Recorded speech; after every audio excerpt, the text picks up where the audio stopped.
Class 12-এর 4th সেমিস্টারের ছাত্রছাত্রীদের জন্য বিশেষত আজকের এই আলোচনা গল্প বোঝানো তোমরা যারা ক্লাস 12-এর দ্বাদশ শ্রেণী 4th সেমিস্টারে পড়ছো তাদের সিলেবাসের অন্তর্ভুক্ত হলুদ পড়া গল্পটি, এছাড়া অন্যান্য বিভিন্ন ক্ষেত্রে যাদের সিলেবাসে হলুদ পড়া গল্পটি আছে তারা দেখে নিও। এছাড়াও যারা গল্প ভালোবাসো, গল্প শুনতে বা পড়তে ভালোবাসো তাদের জন্য এই গল্পটি অবশ্যই ভালো লাগবে। একটি গ্রাম্য পরিবেশে একটা গা ছমছম করা একটা ভূতের গল্প, একটা কুসংস্কারের আবদ্ধ একটি গ্রাম্য পরিবেশে ভূতের গল্প নিয়েই কথা সাহিত্যিক মানিক বন্দ্যোপাধ্যায় তিনি হলুদ পড়া গল্পটি লিখেছেন। মানিক বন্দ্যোপাধ্যায়ের জন্ম মৃত্যু দিয়ে দিয়েছি দেখো 1908 সালে 19শে মে জন্ম এবং মৃত্যু হয়েছে 1956 খ্রিস্টাব্দের 3 ডিসেম্বর। হলুদ পড়া গল্পটি প্রথমে পরিচয় পত্রিকার শারদ সংখ্যায় কার্তিক 1349 বঙ্গাব্দে প্রকাশিত হয়। বর্তমানে মানিক বন্দ্যোপাধ্যায়ের রচনা সমগ্র 4th খণ্ডের অন্তর্গত। দেখো গল্পটি আমি সুন্দরভাবে সহজভাবে তোমাদের বুঝিয়ে দেবো, একদম মনে গেঁথে যাওয়ার মতো করে বুঝিয়ে দেবো। তোমরা অবশ্যই গল্পটা 2-1বার শুনবে, তাহলে দেখবে সবটা বুঝতে পারছো। অবশ্যই ভালো লাগবে, একটা ভূতের গল্প, গা ছমছম করা একটা ভূতের গল্প, অবশ্যই তোমাদের ভালো লাগবে। যারা গল্প ভালোবাসো প্রত্যেকে গল্পটা অবশ্যই দেখবে, শেষ পর্যন্ত শুনবে। দেখো গল্পটা শুরু হচ্ছে এইভাবে। এখানে যে গ্রামের কথা বলা হয়েছে সেই গ্রামে বলছে কার্তিক মাসের মাঝামাঝি 3 দিনের আগে পরে খুন হয়ে গেল দুটো খুন হয়ে গেল। দেখো দুটো খুন হয়ে গেল, একজন মাঝ বয়সী জোয়ান মধ্য পুরুষ এবং 16-17 বছরের একটি রোগা ভীরু মেয়ে খুন হয়ে গেল। ফলে গায়ে কি হলো, একটা আতঙ্ক যেমন সৃষ্টি হলো, সবার মধ্যে একটা কৌতূহল কাজ করলো যে হঠাৎ করে কিভাবে খুন হলো। চারিদিকে একটা হইচই পড়ে গেল। বলছে গায়ে দক্ষিণ দিকে ঘোষেদের মজা পুকুরের, মানে মজা পুকুর অর্থাৎ পুকুরে বেশি জল নেই, মজে গেছিল পুকুরটা, কম জল ছিল, চারিদিকে ভরাট হয়ে গেছিল। সেখানে একটা গজারি গাছ ছিল, সেটা বহুকাল পুরনো গাছ ছিল, জঙ্গল খুব একটা ছিল না কিন্তু, হ্যাঁ, আর কয়েকটা কলা গাছ ছিল। সেখানেই একদিন দেখা যাচ্ছে বলাই চক্রবর্তী নামে ওই যুবক মরে পড়েছিল। বলাই চক্রবর্তী মরে পড়েছিল, মাথায় তাকে কেউ আঘাত করেছিল, মাথাটা ফেটে বলছে আর্চির হয়ে গেছিল, মাথায় আঘাত করেছিল বলাই চক্রবর্তী। চারিদিকে হইচই হয়ে গেল, কিন্তু খুব একটা কেউ বিস্মিত হলো না বলাই চক্রবর্তীর অপমৃত্যুতে। এটা লোকে মানে বিভিন্ন ধরনের কারবারের সঙ্গে তিনি যুক্ত ছিলেন, ফলে শত্রুতা থাকতেই পারে, এটা সবাই অতটা বিস্মিত করলো না। হতে পারে খুন হয়ে গেছেন তিনি, কিন্তু বিস্ময় সবার হলো কোন বিষয়ে, শুভ্রাকে কারা মারল। 3 দিন পরে বলাই চক্রবর্তীর মৃত্যু, 3 দিন কারা মারল সেই নিয়ে সবাই ভাবতে লাগলো, বিস্ময় হলো, সবার কৌতূহল হলো। একটা গৃহস্থ ঘরের মেয়ে, হ্যাঁ, সে 10টা মেয়ের মতোই স্বাভাবিক। বিয়ের পর শ্বশুর বাড়ি গেছে, মাসখানিক হয়েছে, সে বাচ্চা হতে এসেছে এখানে, তাকে কে মারলো, তার সঙ্গে এই ঘটনার সম্পর্ক এটা কেউ খুঁজে পাচ্ছিল না। গলা টিপে তাকে কেউ মেরে গেছে। অথচ 1.5 বছর সেই মেয়েটা শ্বশুরবাড়িতে সংসার করেছে, কিন্তু সবাই এইটাই, দুটো খুনের মধ্যে কি কোনো যোগ আছে এইটাই সবাই ভেবে পারছিল না। একজন পুরুষ মারা গেল, অপরদিকে একজন যুবতী কথাটা এখানে ব্যবহার করেছে, কিন্তু বিয়ে হয়েছিল শুভ্রার, মানে অল্প বয়সী একদম মেয়ে। ফলে চারিদিকে যেমন কৌতূহল বিস্ময় দেখা যাচ্ছিল, তেমন গুজবও কিন্তু ছড়াচ্ছিল। গ্রামের ব্যাপার, গ্রাম্য পরিবেশে কোনো একটা ঘটনা ঘটলে গুজবটা কিন্তু অনেকটা তাড়াতাড়ি ছড়ায়, কিন্তু যারা গ্রামে থাকো তারা জানো গুজব ছড়ায়। এই ঘটনা যখন বলাই চক্রবর্তী মারা গেল, দেখো বলাই চক্রবর্তী তারা মারা গেল, তাহলে এই পর্যন্ত ঘটনা কি দাঁড়ালো যে দুটো গ্রামে খুন হয়ে গেল।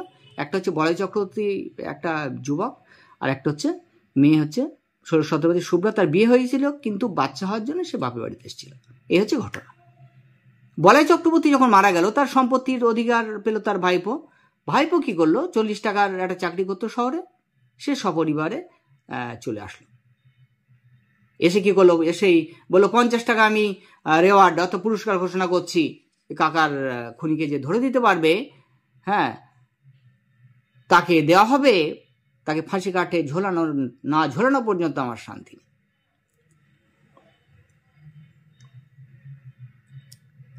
ঠিক এই সময়ে 21 দিন গায়ে থাকলো তারা। নবীন আর নবীনের স্ত্রীর নাম হচ্ছে দামিনী। নামগুলো মনে রাখবে কিন্তু। তাই নবীন হচ্ছে বলাই চক্রবর্তী, আর যে বলাই মারা গেল তার ভাইপো হচ্ছে নবীন, আর নবীনের স্ত্রী হচ্ছে দামিনী। সন্ধ্যাবেলায় হ্যাঁ কি করছিল, লণ্ঠন হাতে করে, লণ্ঠন সেই সময় গ্রামাঞ্চলে লণ্ঠনই বেশি থাকতো, লণ্ঠনের আবছা মৃদু আলোয় সবকিছু দেখা হতো রাত্রেবেলা। আবছা আলোয় কি করছিল, রান্নাঘর থেকে সর করে যাচ্ছিল, ফলে যাওয়ার সময় একটা দমকা বাতাস হ্যাঁ পূব দিকে তেঁতুল গাছের পাতাটাকে নাড়িয়ে দিয়ে গেল, তার গায়ে এসে লাগলো। লাগার সঙ্গে সঙ্গে কি হলো, তার লণ্ঠনটা ছিটকে গিয়ে পড়লো, তার দক্ষিণের বারান্দায় ছিটকে গেল। আর দামিনীও আছাড় খেয়ে পড়ে, ভয় থেকে আছাড় খেয়ে পড়ে তার দাঁতে দাঁতে লেগে গেল।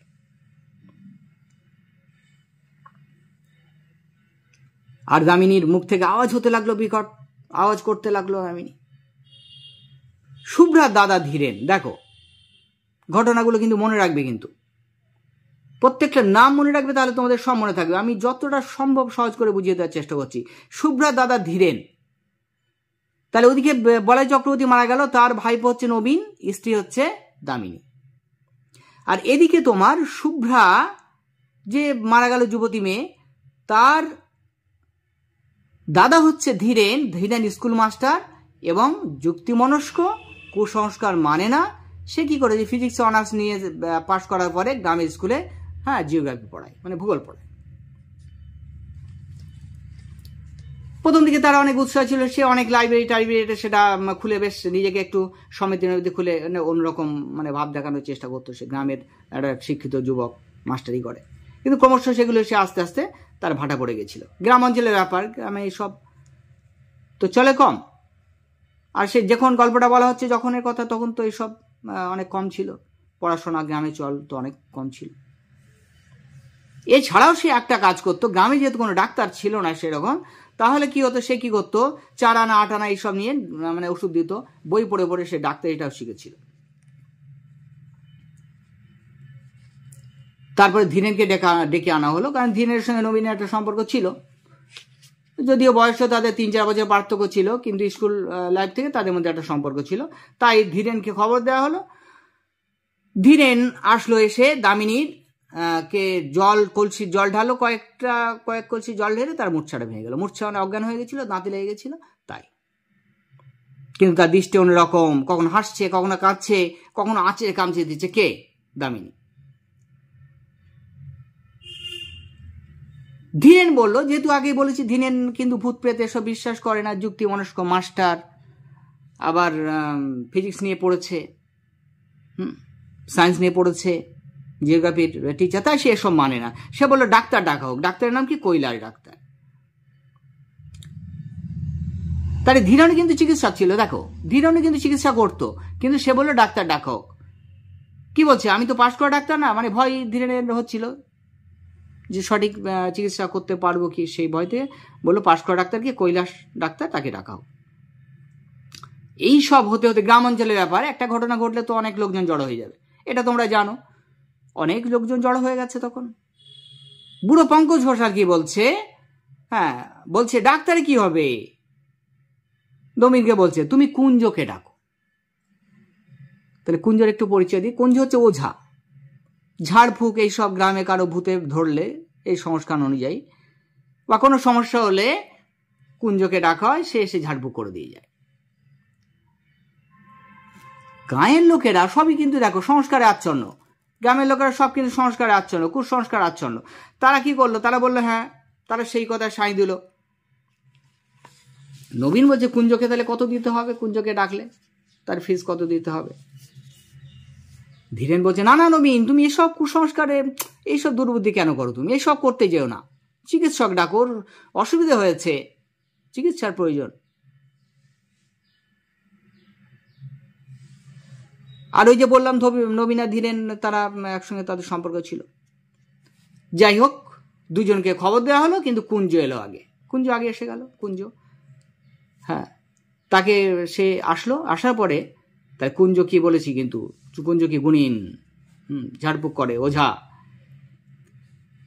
তার সেই ঝাড়ফুঁক দেখার জন্য অনেক লোক, বিশেষত ছেলেরা সব এসে, মেয়েরা তো ভয় করে, কেউ আসেনি, বয়স্ক মেয়েরা যারা অল্প বয়সী যারা, তারা তো ভয় থেকে, যদি ভূত ওখানে ছেড়ে তারা ধরে, এই ভয় থেকে তারা কিন্তু আসেনি। কুঞ্জ এসে বলল ভর সাঁঝে সন্ধ্যাবেলায় ধরেছি, এ তো সহজে ছাড়বে না। কিন্তু কুঞ্জ মাঝি আমার সঙ্গে, কিন্তু তাহলে কুঞ্জ রাজার্য মাঝি, আমার সঙ্গে চালাকি চলবে না, ভূত কিন্তু আমি তাড়িয়ে ছাড়বো, বলে সে বিড়বিড় করে মন্ত্র পড়তে শুরু করলো। দামিনীর চুলটা কি হলো, শক্ত করে বেঁধে দেওয়া হলো খুঁটির সঙ্গে, যাতে নড়তে না পারে, নড়ার উপায় নেই, পালাবারও কোনো পথ নেই। দামিনী আত্মনাদ করে উঠলো চিৎকার করে, কারণ সে নড়তে পারছে না। কুঞ্জ তখন টিটকারি দিয়ে বলল রও বাছাদন রও, এখনই হয়েছে কি, মজাতে টের পাচ্ছি তোমায়। বলছে দাঁড়াও, এখনো তো সবে শুরু, বাবা বলে তুমি পারাবে। ধীরেন চুপ করে থাকলো, কারণ তার কথা গায়ের লোক তো নিচ্ছে না, শুনছে না। হ্যাঁ, তবু বললো তুমি কি পাগল হয়েছো নবীন? নবীন বলছে তুমি চুপ করো ভাই। নবীন বলছে তুমি চুপ করো।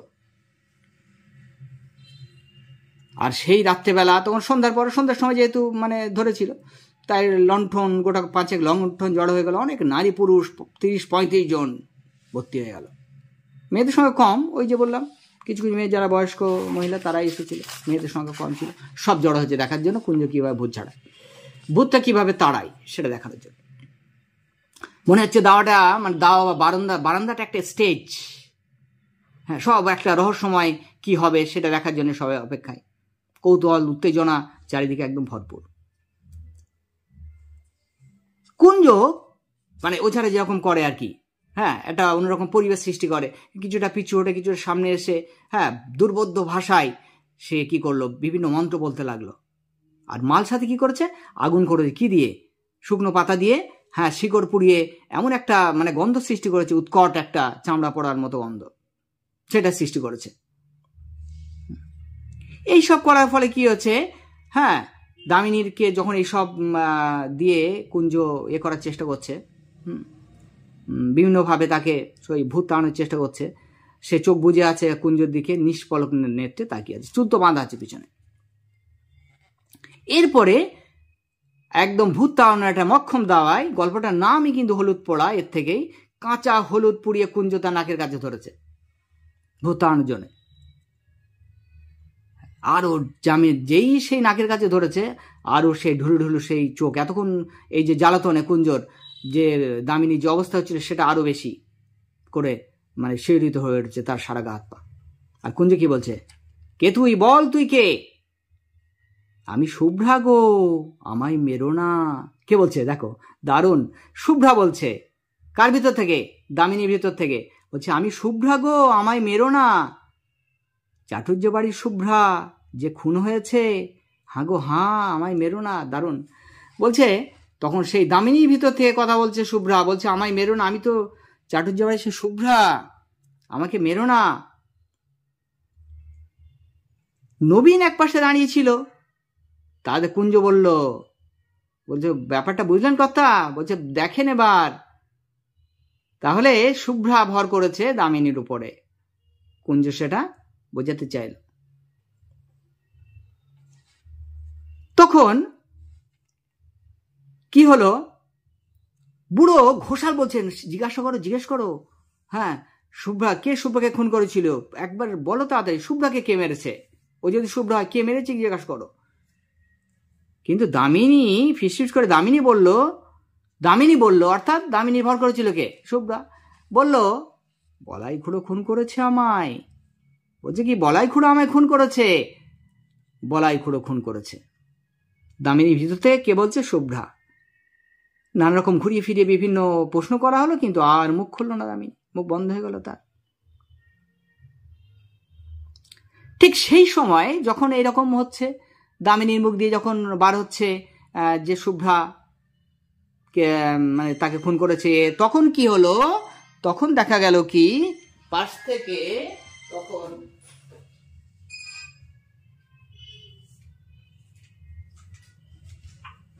তখন কৈলাস ডাক্তার এসে উপস্থিত হলো। তখন কৈলাস ডাক্তার এসে উপস্থিত হলো।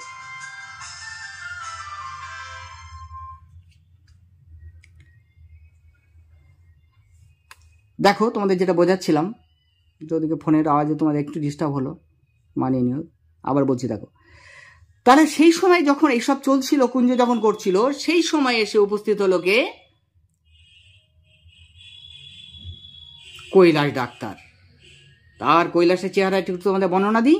চেহারাটা বলছি জমকালো, প্রকাণ্ড শরীর, এক মাথা কাঁচা পাকা চুল, মোটা ভুরু, মুখ ভর্তি খোঁচা খোঁচা দাড়ি। কৈলাস ডাক্তার এসে উপস্থিত হল। এসে কি বলছে দেখো, গর্জন করতে শুরু করলো, বলছে, দাঁড়া হারামজাদা। কাকে বলছে? কুঞ্জকে। ডাক্তার তো কুসংস্কার বিশ্বাস করে না। বলছে, দাঁড়া হারামজাদা, তোকে ফাঁসি কাস্টে ঝোলাচ্ছি। তোকে বৌমাকে ওষুধ দিয়ে আমি এক্ষুনি মেরে দেবো, আর তোকে বলবো তুই খুন করেছিস। দাঁড়া, তোর এইসব জড়িবুটি আমি বার করছি। তারপর কি করলো? কৈলাস ডাক্তার মানে ঘুমের ওষুধ দিয়ে এ করলো, শুভ্রাকে ঘুম পাড়িয়ে দিল। শুভ্রা, আমি মেরো না গো, মেরো না, আমি শুভ্রা, চাটুর্য বাড়ির শুভ্রা বলতে বলতে ঘুমিয়ে পড়ল। সবার সন্দেহ কিন্তু গিয়ে পড়লো যে বলাই চক্রবর্তী তো মারা গেছিল শুভ্রা 3 দিন আগে, তাহলে বলাইয়ের ভূত নিশ্চয় কারোর উপরে ভর করেছে এবং তাকে দিয়েই শুভ্রাকে কলা টিপে হত্যা করা হয়েছে। এইটা সবাই সবার মনে ধারণা হলো, এটা নিয়ে চর্চা শুরু হতে লাগলো চারিদিকে, কানাঘুষে এটাই হতে লাগলো। কথাগুলো ধীরেনের কানে গেল। ধীরেনের কানে গেল, তাহলে ধীরেনকে তোমরা বুঝতে পারছো। শুভ্রার দাদা ধীরেন শুনলো কথাগুলো, ধীরেন শুনলো। এদিকে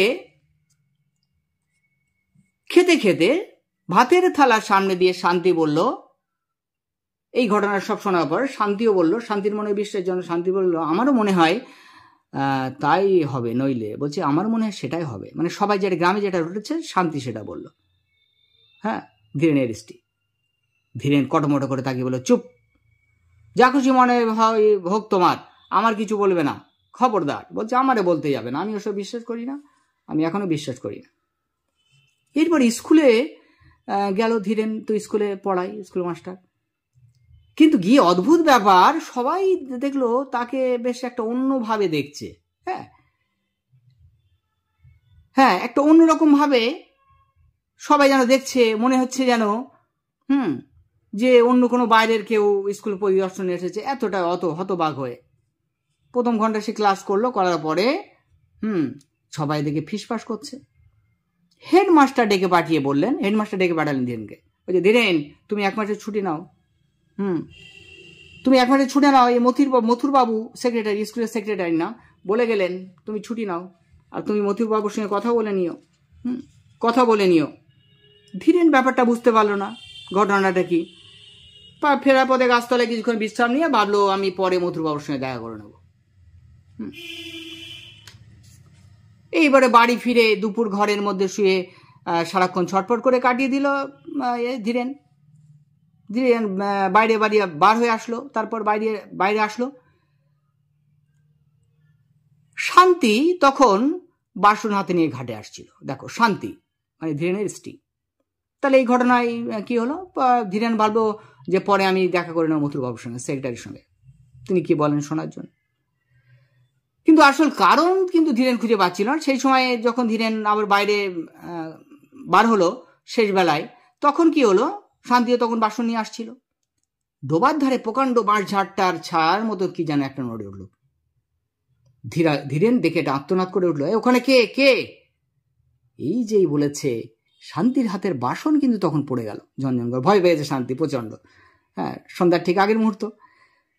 উঠি পড়িকে সে আত্মনাদ করে চিৎকার করলো, কোথায় কে, কোথায় কে, কোনখানে, কোথায় কে, কোনখানে?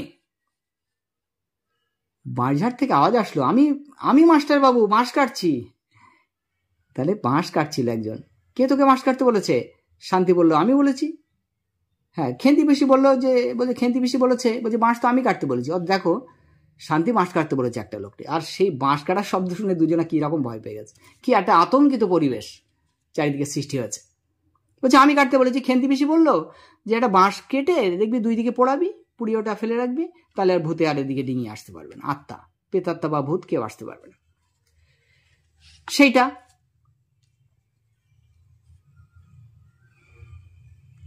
বলছে ছেলে মেয়েদের ঘরের মধ্যে আটকে রেখেছি, তারা বন্দী আছে ঘরের মধ্যে, সন্ধ্যা পরে কাউকে আর বাইরে বার হতে দিচ্ছি না।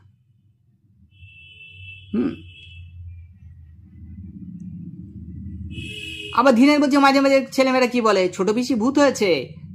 বলছে ভূত নয়, পেতনি, বেটা ছেলে ভূত হয়। এইসব নিয়ে বিভিন্ন চর্চা চলতে থাকে। শান্তি কিন্তু ভয় পায়, ছেলে মেয়েদের সন্ধ্যার পরে বার হতে দেয় না, আগে ভাগে রান্না করে নেয়। হ্যাঁ, দিনের আলোয় সব রান্না বান্না সব কিছু সেরে নেয়। ঠিক আছে। আর বলছে একটা পেঁচা যদি ডাকে তাহলেও আঁতকে ওঠে শান্তির মন। শান্তির বুকের ভেতরটা মোচড় দিয়ে আঁতকে ওঠে একটা পেঁচার ডাকেও। অর্থাৎ প্রচন্ড ভয়ে থাকে সারাদিন। ছেলেমেয়েরা গুলো পর্যন্ত বলে, কি বলে, ছোট বেশি ভূত হয়েছে। বুঝতে পারছো? তাহলে একটা অশরীরী একটা আত্মা, একটা ভৌতিক একটা পরিবেশ, গ্রাম্য পরিবেশ যেটা হয়ে থাকে, সেইটাই সৃষ্টি করা হয়েছে গল্পের মধ্যে হলুদ পোড়া।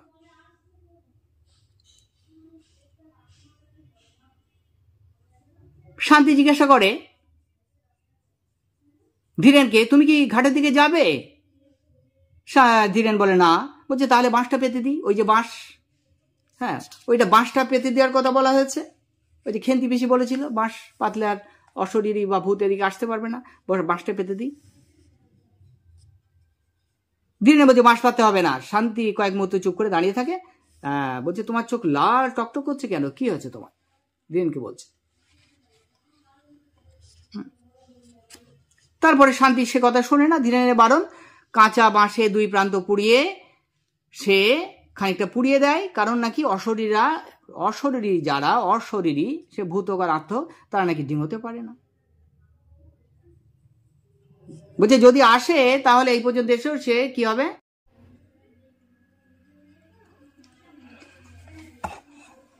তাহলে দেখো, তাহলে বাঁশটা যে ডিঙোতে পারবে না অশরীরীরা, তাই বাঁশটাকে পেতে দেওয়া হলো। তাহলে আলো জ্বালার আগে ছেলে মেয়েদের খাওয়া দাওয়া সব শেষ হয়ে গেল। তারপর সন্ধ্যা প্রদীপ না জ্বালে শান্তি নিজের খাওয়ার উপায় নেই, সন্ধ্যা প্রদীপ জ্বালার জন্য সাগে ফুটলে শান্তি। আর ভূতের ভয়ে যেহেতু মাছ মানে অশরীরী বা আত্মারা, মাছের ভূতেরা, এটা একটা সংস্কার আছে গ্রামাঞ্চলে, ভূতেরা মাছ পছন্দ করে, পেতনিরা, তাই মাছ রান্না বান্না কিন্তু সাধারণত বিকেলের পরে কিন্তু আর করে না শান্তি। শান্তি জিজ্ঞেস করলো দিনকে ঘরে আসবে না? দিন বললো না। তখন কিন্তু আবছা আবছা আলো আছে, আলোর রেখা মুছে যায়নি। এই সময়টাই আলো আধারি। কি হয় সেই সময়ে? সাধারণ মানুষের ধারণা গ্রামাঞ্চলে জীবিতের সঙ্গে মৃতের কি হয়, সংযোগ স্থাপন হয় প্রবল সন্ধ্যায়। আমরা একটা গ্রামাঞ্চলে সবাই জানে, এটা প্রচলিত একটা কথা আছে যে ভর সন্ধ্যায় যেতে নেই, অর্থাৎ সন্ধ্যার ঠিক মুহূর্তে সেই সময় একটা আলো আধারি একটা ব্যাপার থাকার কারণে এই সময়ে যেতে নেই কোথাও ভর সন্ধ্যায়। ভর সন্ধ্যাবেলায়, কারণ ভর সন্ধ্যাবেলায় কিন্তু দামিনীকে শুভ্রা কিন্তু ধরেছিল ভর সন্ধ্যাবেলায়, তাই ভর সন্ধ্যাবেলায় কোথায় যাওয়ার উপায় নেই।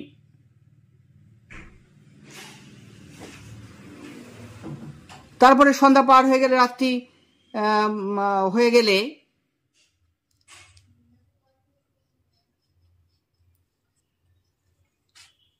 ধীরে ধীরে পরিবেশটা ঠিক হয়ে যায়। সবার ধারণা এটা গ্রাম অঞ্চলে। দেখো ধীরেন কিন্তু বেরিয়ে যায়, বাঁশ ডিঙিয়ে ধীরে ধীরে পা টিপে টিপে ডোবার দিকে যায়, যার পরে বিকৃত গলায় তার বিকৃত গলা শোনা যায়। শান্তি লণ্ঠন হাতে ঘর থেকে বেরিয়ে আসে, সে হিংস্র যন্ত্র মতো সে নাম ধরে ডাকতে থাকে, নিজের নাম ধরে। শান্তি লণ্ঠন নিয়ে বার হয়ে আসে, দেখে যে ধীরেনের সারা গায়ে কাদা রক্ত মাখা, ঠোঁট আর চিবুক বেয়ে রক্ত পড়ছে ফোটা ফোটা গড়িয়ে। সে বাঁশটা সরিয়ে দাও, ধীরেন ভারী গলায় বলে। কি বলে? বাঁশটা সরিয়ে দাও। শান্তি বলে ডিঙিয়ে এসো। শান্তি বলে ডিঙিয়ে এসো, বাঁশ ডিঙিয়ে চলে এসো। কি হয়েছে, পড়ে গেছো নাকি? গায়ে কাদা মাখা রক্ত মাখা ছিল। ধীরেন বলে ডিঙোতে পারছি না, বাঁশটা সরিয়ে দাও। অর্থাৎ তার মধ্যে তো অশরীর ভর করেছে। তাই আর ওই যেহেতু বলেছিল যে এই বাঁশের আগা পুড়িয়ে এ করলে অশরীরা এগুলি কি করতে পারে, ডিঙোতে পারে না, তাই ডিঙোতে পারছিল না সে। তারপর প্রতিবেশী এলো, পাড়ার লোকজন সব জড়ো হয়ে গেল। কুঞ্জ এলো, কিন্তু ওই কুঞ্জ মাঝি ওঝা এলো। 3-4 কলসি জল ধীরেনের মাথায় ঢেলে দেওয়া হলো, খুঁটির সঙ্গে বেঁধে ফেলা হলো। মন্ত্র পড়ে জল ছিটিয়ে কুঞ্জ কি করলো, মালসার আগুনে, আবার সে মালসার আগুনে পাতা শিকড় পুড়িয়ে ঘণ্টাখানেক চেষ্টা ধীরেনকে একদম নির্ঝুম করে ফেললো। এইবারে কুঞ্জ মাঝি যেরকম করতো আগে ওঝা, সে প্রথমে নিস্তেজ করে ফেলতো। কিভাবে? পাতা পোড়াতো মালসায়, শিকড় পোড়াতো। তারপরে কি করতো, মালসার আগুন যেটা হতো সেখানে কাঁচা হলুদ পুড়িয়ে নাকের কাছে ধরতো, যাকে ভূতে ধরতো বা শরীরে ভর করতো তার নাকের কাছে ধরতো, এবং বজ্রকণ্ঠে ধরে জিজ্ঞেস করলো, কে তুই? বল তুই কে, বল তুই কে?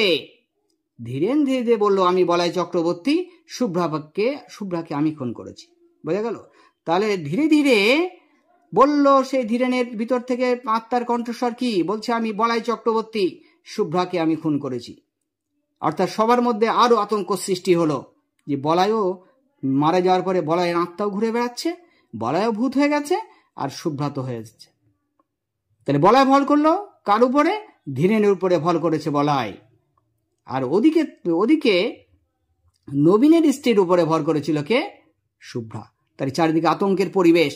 কাকে ভূতে ধরে, কাকে ভূতে ধরে, কাকে আত্মায় ধরে, আত্মা কাকে গ্রাস করে, এই ভয়ে একটা পরিবেশ সৃষ্টি করেছেন মানিক বন্দ্যোপাধ্যায়। গ্রাম্য পরিবেশে তিনি প্রকৃতির পরিবেশে, গ্রাম্য পরিবেশে এই আতঙ্ককে, এই প্রচলিত বিভিন্ন কথাকে, বিভিন্ন গল্পকে তিনি সুন্দরভাবে একটা গল্পের আকারে উপস্থাপন করেছেন। আর এই হলুদ পোড়া গল্পের নামকরণ, অর্থাৎ হলুদ পুড়িয়ে যেহেতু অশরীরদের তাড়ানো হয়, ভূতকে তাড়ানোর পন্থা এখানে দেখানো হয়েছে কুঞ্জ মাঝির মধ্য দিয়ে, তাই হলুদ পোড়ার নামকরণটিও সার্থক। এই গল্প তোমাদের এতক্ষণ বোঝালাম। অবশ্যই ভালো লাগলে তোমরা অবশ্যই লাইক কমেন্ট শেয়ার দিও, আর বেশি বেশি শেয়ার করবে গল্পটা। অবশ্যই গল্পটা 2-4 বার ভিডিওটা আমার দেখে নিও, তাহলে তো গল্পটাও ক্লিয়ার একদম পরিষ্কার হয়ে যাবে, তোমরা নিজে থেকে উত্তর লিখতে পারবে একদম নিশ্চিত। গল্পটা অবশ্যই তোমরা 2-4 বার পড়ে নিও, আর যদি ভালো লাগে অবশ্যই বেশি বেশি শেয়ার করো, লাইক করো, কমেন্ট করো। আর যারা এখনো সাবস্ক্রাইব করোনি তাদের কাছে অনুরোধ, তোমরা অবশ্যই সাবস্ক্রাইব করে রেখো কাজী সার্চ টিউটোরিয়াল চ্যানেল। চ্যানেল তোমাদের উপকারে আসবে, তোমাদের অবশ্যই কাজে আসবে। তাই বলবো তোমরা অবশ্যই চ্যানেলটা সাবস্ক্রাইব করে বেল আইকনটা প্রেস করে অল করে রাখো, যেন সবার আগে ভিডিও ছাড়লে নোটিফিকেশন তোমাদের কাছে পৌঁছে যায়। তোমরা ভালো থেকো, সুস্থ থেকো। আজকে ভিডিওটা এই পর্যন্ত।